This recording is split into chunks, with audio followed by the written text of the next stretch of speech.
Welcome to the Finding the Magic podcast, where books come alive. I'm Tricia Copeland, a fiction author and host of this show. If you love books, finding great reads, and hearing about the story behind the story directly from the authors, this is the place for you. Whether you like fantasy, science fiction, dystopian, or romance titles, I think you'll find something to love in my playlist. Listen in to discover something magical about a book or two today. Welcome, Abigail. I hope you enjoyed this episode. Hi, thanks for having me. Podcast. Of course, I'm super excited to learn all about you and your books. Today we have Abigail O'Bryan. And I love getting behind She has her debut novel coming out in August. Podcast, Yay, make sure congratulations. And stop in the name of the book is Iron Rose. Do you want to jump in and tell us all about it? Until next time. Yes, I would love to. The magic. So, Iron Rose is a dark YA reimagining of Beauty and the Beast. And it has like the action and pacing of Hunger Games.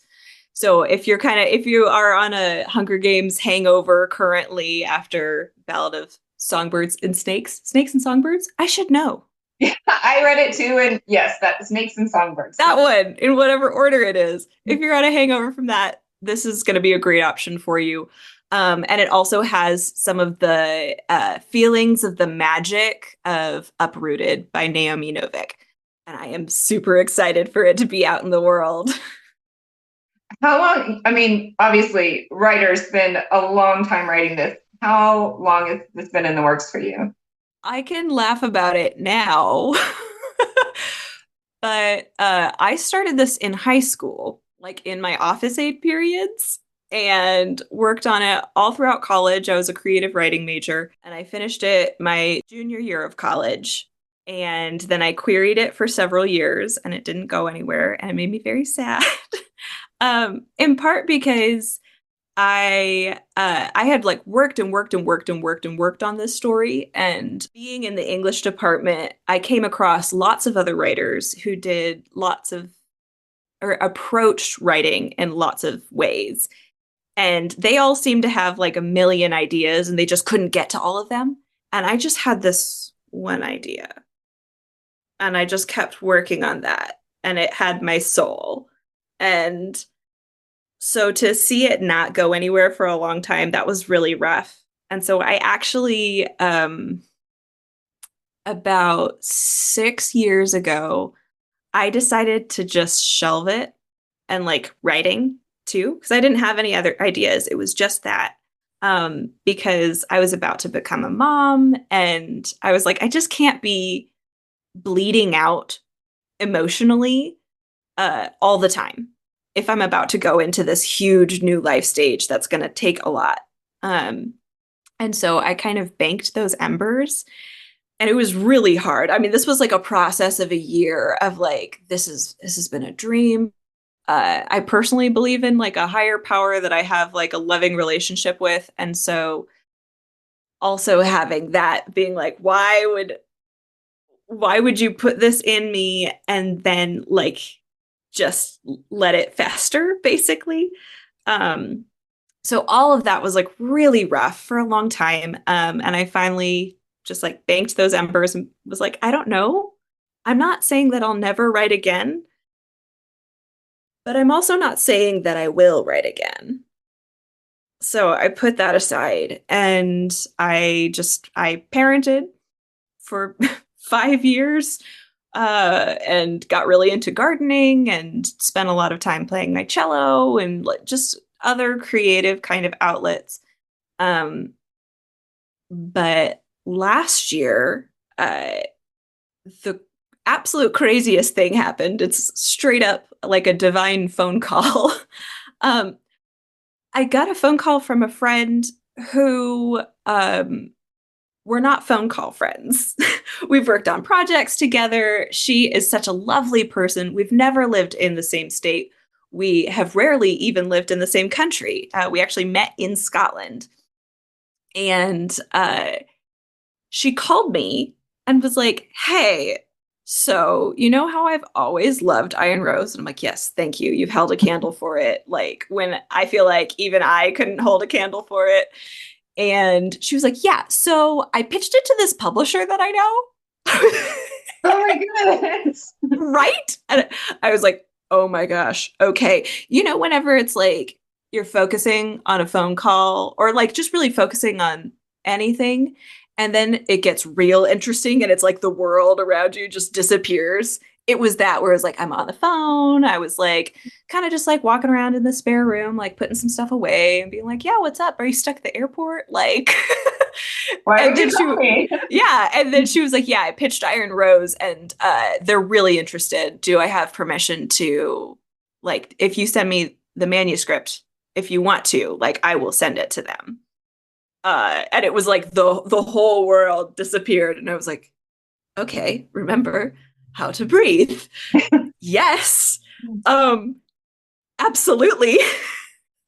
And so I sent it to her and like there was a like super fast turnaround time on the publisher's part. They wanted it. I like did some crazy like revisions and everything because it's YA. And so I cut out like 33,000 words. That's a um lot. yeah, it was a lot. My husband is actually also a writer. It's how we met. Um and that has been absolutely incredible. Like there are challenges obviously because like when you're both pursuing the same dream and like it's not the timing isn't matching up, it's just hard. But also on the other hand, like I couldn't ask for a better support because I don't have to convince him that like this is the dream. He's like, yeah, no, I'm in, like do whatever you need to do at any time. um so he was great for brainstorming some of those things. I would like emerge from like revisions and just like lay on the floor and be like, Wesley, I need to cut out an entire battle scene. How do I still communicate these things? And we would like sit and he would have a couple thoughts. And then I would be like, okay, all right. Yeah, no, I see how using your thoughts and using these thoughts, I can connect this together and I'm going to go disappear again. Anyway, so all of this is to say that Iron Rose, the bulk of it, I did like 10 years ago, more than 10 years ago. Um, but it's only coming to fruition now. And uh, I think that's actually been a really good thing for me, even though it was really painful to wait. But it was really incredible to when the doors did open, all of my like passion, it was like the door opened and I was like, oh, it's all still there. It's like opening the door to a greenhouse and being like, oh, I thought because outside it's winter, I just assumed. And then you open the door and you're like, no, it's a tropical paradise. Everything's still alive. It's running rampant. And that's like how I was feeling about like my story and the passion of getting it out there. And yeah, so I've been jumping back into it and honestly learning how to write again because now I'm writing a second story. And that's been really interesting because this is the first time that I have had to sit down and be like, all right, I am now going to write a book. Because with the first one, it was like inspired by this fairy tale that I love, and it was just my own kind of personal project. And definitely within there came a point where I was like, no, I'm writing this to be the best it possibly can be so it can be published and other people can read it. But it didn't start like that. And so starting with the intention of writing a book that is going to be published, that's a new process for me. Well, kudos to you for waiting that long. I don't know that I would have had that patience and or the ability to put it away. So that's very, very cool story. So tell me about the fairy tale retelling genre, and as a second question afterwards, maybe why you think people are so drawn to these, because obviously lots of people are. Yeah. Oh, okay. So I love the fairy tale retelling genre. And I think in part because people love familiarity and people love twists. So like we want to be surprised, but we want to be surprised within parameters. And so I feel like fairy tale retellings give us that, where it's like, I know that I love these elements, or I know I love this kind of story.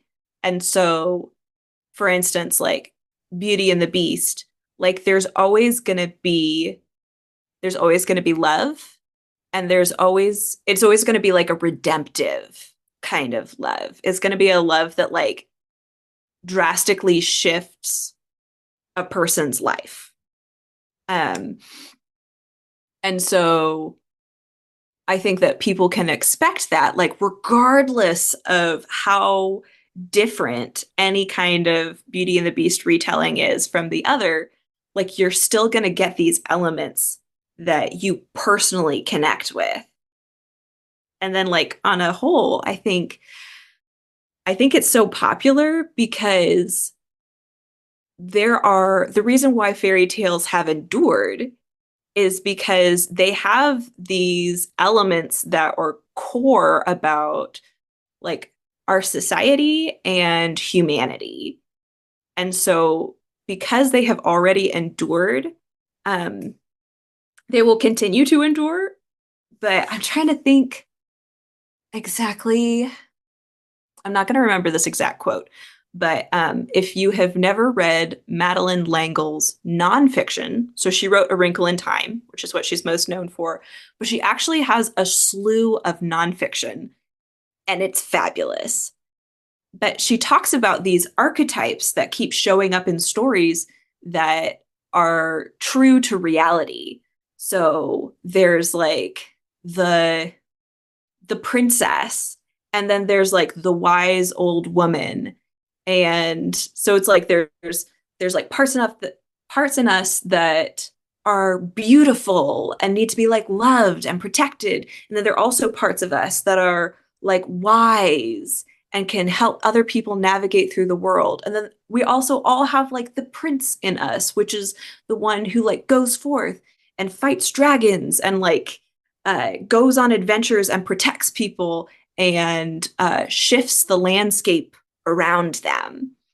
And so I feel like, especially in fairy tales, we get to dive into these archetypes that do speak to who we are just as humans in ways that are maybe a little bit clearer than some other genres.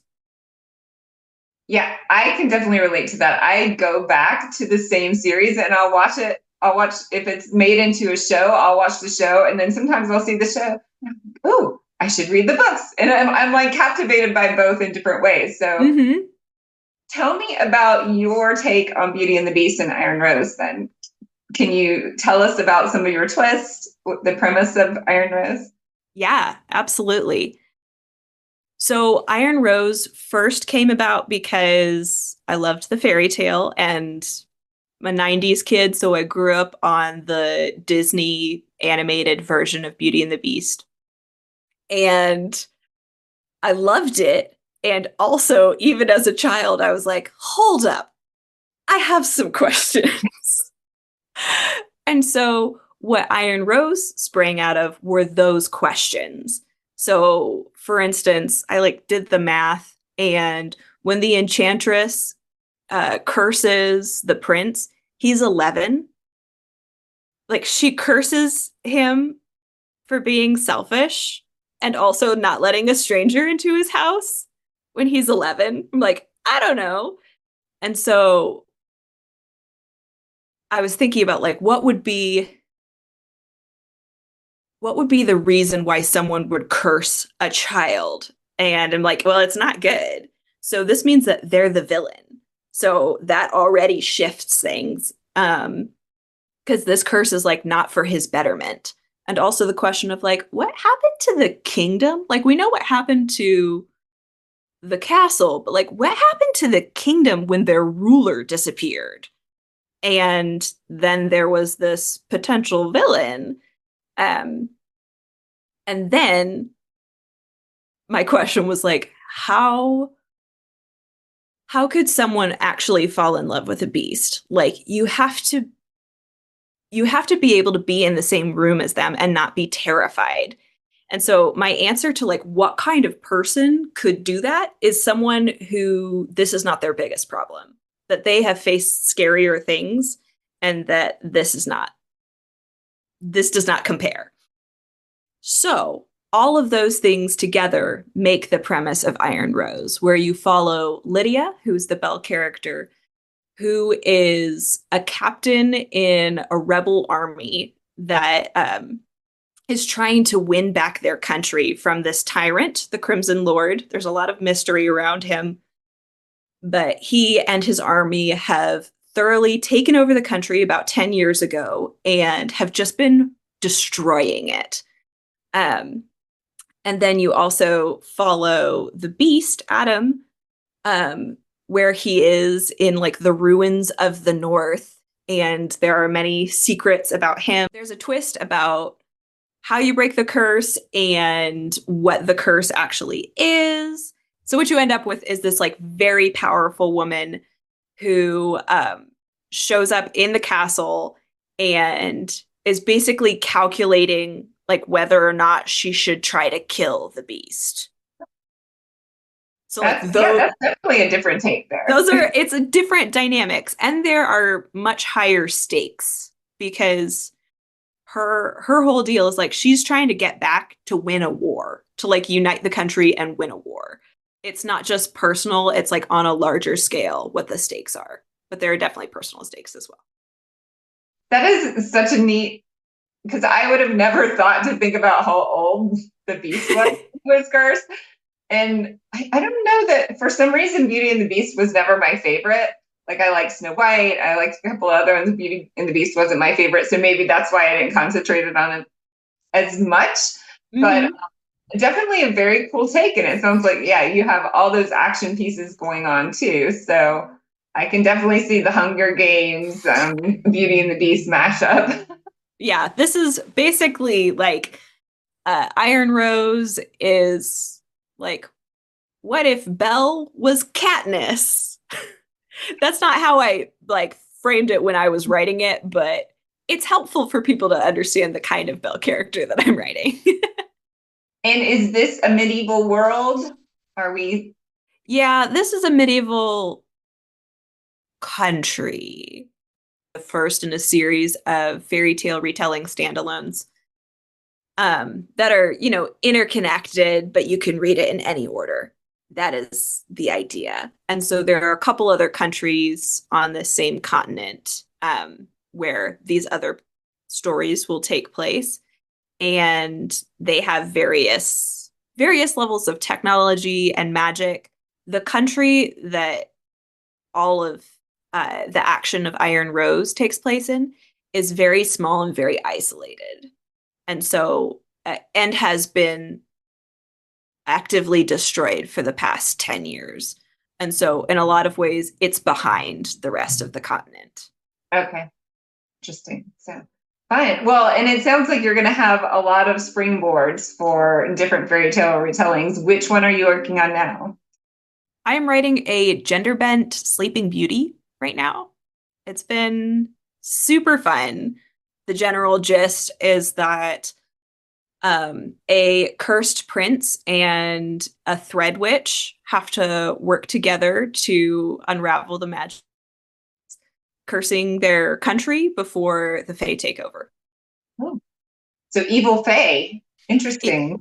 Evil Fae and the thread witch and the prince are enemies. It will definitely be enemies to lovers because they are not friends. But still all in the YA genre. Yes. Fun. Yeah. Fun. Very fun. And talk about a little bit about maybe you talked about redemption. What are some other themes that you especially like to bring up or will be bringing up through these stories? Yeah. Well, I can definitely speak to Iron Rose's themes for sure. The other ones are still up in the air, but for Iron Rose, there is a large focus on sacrifice because Lydia has this weird kind of idea about sacrifice where she's like, her life is only as valuable as it is useful. And so she's ready to die really at any time, which is not healthy. But it goes through like this, she goes through a shift through her relationship with Adam where she begins to see that she might just have value in of herself and then have to reconcile that with she's still in a situation where she very much might have to sacrifice her life anyway, because this is a war.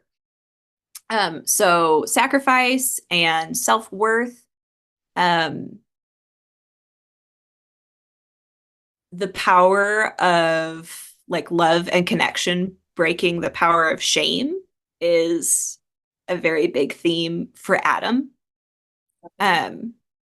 So those things are huge. And also just like the various bonds, like the dedication for it is for my loves of every kind. And because Iron Rose is about several different kinds of love. So there are many different kinds of love. There's romantic love. There's like the love of siblings and family members and mentors. There's the love of like your people. And there's the love of yourself. Yeah, I was thinking that Lydia would be a very hard character, and it might be hard for her to even think about opening up to like a romantic relationship when she has all these other things I'm saving the world going on. And the fact that she would maybe initially at least not even think about something like that. So No. she would, I have my goal. I'm moving towards my goal, and then be blindsided by these maybe romantic feelings. Yeah, this is. I feel like I can say this really without spoilers, but like this is definitely a he falls first situation by like a lot. Well, it's funny because then I was likening it to, because I have a little bit of an enemies to lovers. I did it in my romance. And yeah, she hates him at the beginning, but it's a workplace romance. But, I mean, Lydia, the general of the army meeting the beast is also kind of workplace, right? Yeah, it really is. Yeah, those themes are a little bit universal. Yeah, she's very angry at him that he is shut away in the castle because she's like, what are you doing? You are like so powerful. Why aren't you out there helping us? Right. Oh, yeah. Interesting. Well, I'm guessing his shame keeps him locked away. Yeah. This sounds like such a sweet story and an amazing adventure. I'm excited to pick it up and read it. Thank you. I'm so thrilled that it is going out into the world as opposed to being like emailed to classmates. Like feels like it is the realization of a dream. I'm so thrilled. I'm super excited for you. And I was looking at your website. It looks like you have a short story that we can download free. Yeah. So, if you pop onto my website, there is a short story called The Pack, and it is a little prequel, like a little bite-sized prequel to Lydia's story, because it is mentioned that her background is that for a portion of time before she joined the army, she lived on the streets with her brother, and that's actually where she picked up a lot of the skills that she brought and changed the army with. And so this is the story of her and her brother Thomas on the streets as kids and changing. It follows the shift for her, two things, I guess. It follows the shift for her of being sort of this like helpless victim to someone with agency. So that shift happens there. And you also get to see this shift where she becomes Thomas's protector, which is a huge motivation in the book. Most of her motivation in the book is keeping her brother alive. They are actually twins. Wow. At the beginning of the short story, he's the one who's taking care of her. Then there are incidents, and you can see that there is a shift in her that carries on for the rest of her life. Oh, that's neat. Well, I will definitely go download that then so that I'll be ready for Iron Rose. Tell us where we can find you, your website, any other links? Yeah. So you can find me at authorabigailobryan.com, or I'm pretty active on Instagram. And so you can find me at Abigail_O'Bryan_author. And it would just be so lovely to have you guys on my journey, especially Iron Rose is being published through a small press. And one thing that I wasn't expecting, but I'm so grateful for, is because there isn't like this huge corporation behind me, I've really had to like get my feet on the ground and rely on individuals that I meet and connect with to like spread the word and help make Iron Rose successful. But it has been so rewarding, these connections. And so truly, if you pop on to Instagram and say hi, or if you join my newsletter, like I will be grateful for you individually. And it truly makes all the difference in the world. So I would appreciate it so much. If this sounds like your cup of tea, then join me and I would love to have you. We will definitely follow like all those fun things because the reader community is amazing. That's one thing I've learned by being in this community. And I've made so many good relationships from people that I would have never met before. So I'm also so grateful for that and grateful for you for being here. And we will follow your journey. So thank you. Readers, they're just like the best people. So we appreciate you. Thank you. Thanks for being here. I hope you enjoyed this episode of the Finding the Magic podcast. I'm your host, author and podcaster Tricia Copeland, and I love getting behind the scenes. If you like the podcast, make sure to subscribe and stop in each week to discover new authors and books. Thanks for listening, and until next time, keep finding the magic.